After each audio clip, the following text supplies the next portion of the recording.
Italijanski trener Andrea Trinchieri preuzeće mjesto stratega Partizana nakon ostavke Željka Obradovića.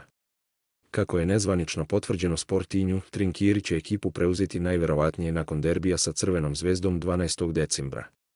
Harizmatični italijanski trener već je vodio ekipu Partizana i to u periodu od 2018. do 2020. godine.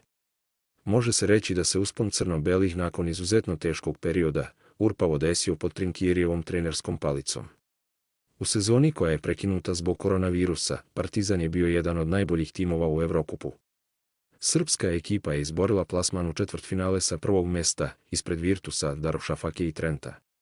Trebao je Partizan da u borbi za polufinale igra protiv ekipe Unixa, ali je zbog pomenutog virusa sve stalo. Pored uspeha u Evrokupu, crno-beli su bili prvi i na tabeli ABA lige.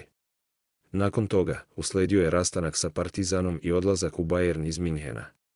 Tamo je italijanski trener bio do 2023. godine, nakon čega je 2 sezone proveo na klupi Žalgirisa.